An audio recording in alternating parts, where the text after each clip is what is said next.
My name is Nastasia Fantroy. I went by Baby Pilo from Shotgun.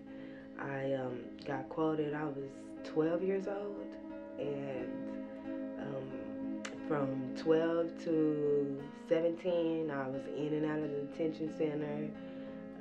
Just really, just wow. I really didn't try to chill out till about 18, and by then I was still, really involved in the gang, but I was just, trying to make some money to get out the gang, and I ended up losing two brothers and a dad during that time, from 2005 to 2006. So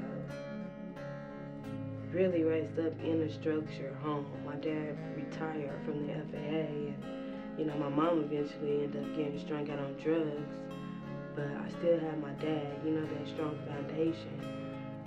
It's the mentality that everyone was wrapped up in. You don't see an age, you don't see a gender. It's you ride or die for your set, and that's what it was all about. Really, to be honest, I didn't want to join the gang until he did. Like, and he was in the gang before me, like a couple years before me. But and at first I was like, man, Corey, you tripping, and he took me around the corner, and I seen like basically kids running their house, and once you get in it and everybody gets to knowing you, knowing your name, it's like a rush. I dropped out in the 6th grade, and it's like, where's your parents? My dad would come looking for me.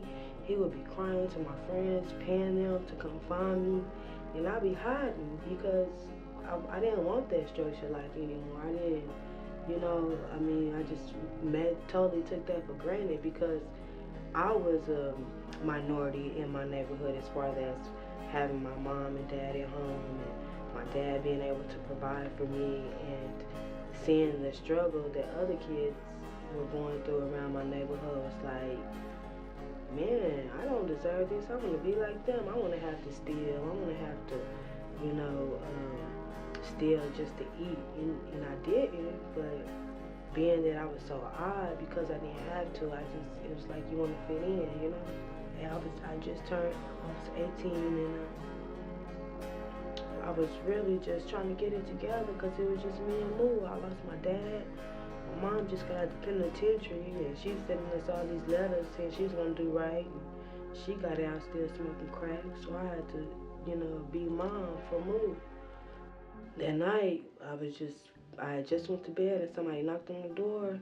He opened the door, and I just heard a gunshot. When I got up, I was like, come on, Moo, come on, let's go. I can get you to the hospital. And he just did his hand up like, hold on, and just fell, and to see my brother take his last breath at 17 for something, my action.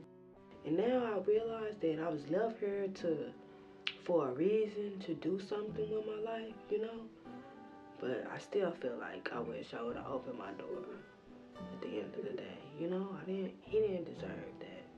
I didn't deserve to see him take his last breath. And he didn't deserve to get shot. He was a good kid, and I was just sitting up in my apartment, and it was like God just came to me like, this is not for you. Go to the culinary school, It's like Moo was talking to me too, That's why I call my brother Momo. And I just started crying, I just started praying, and I called up one of my crackheads, one of the people that I was still serving, I didn't know any other means of income at the time. My dad was gone, my backbone, my dad, And I called them up and had them give me a rental car. And that March, I drove all the way to Arizona by myself. Got into the school. Was it last year? Doing campaign time. And I'm really interested in politics. I want to run for office one day. And I've been hearing this woman's name, So I went down and I asked her would she be my mentor and teach me how to get out here and serve my community, And she told me about Pastor Man, and she was so excited to tell me about him. And I called them and told them that I wanted to come be a part of what he has going on, and it's hooked up ever since.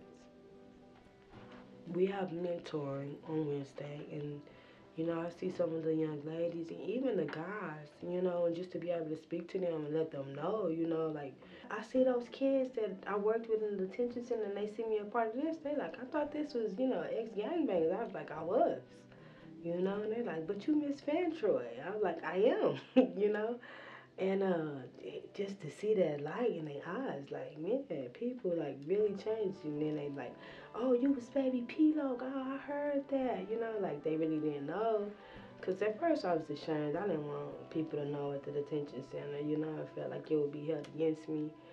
But when the kids see me, and then I spoke at a school, and it was like about 10, 15 kids from the detention center, and I told my story, you know, and I was just telling them about goals and setting goals, and it's just like for them to see me and to hear about where I came from, because everybody know the P-Locs in Oklahoma, like, we tough chicks, you know, we didn't play, you know what I'm saying?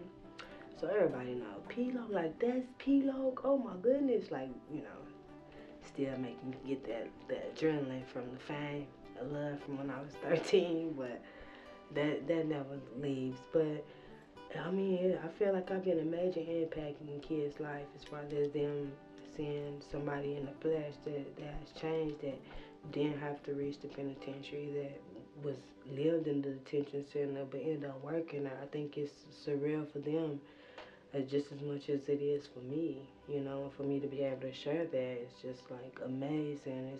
It's just great. My ultimate dream, my ultimate goal is to be able to help kids on such a large medium, you know what I'm saying? Like, I'm on group homes, and I just want to be able to help kids, man, because kids join gangs for so many reasons, and it's beyond understanding. And then nowadays, what I realize is the mindset is just totally gone. These kids, their parents are gang bangers, you know?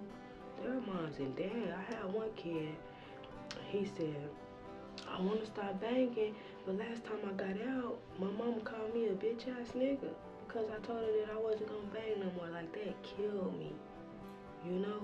So to be one to be able to teach somebody something different other than from what they've learned from their home, and to change their thinking.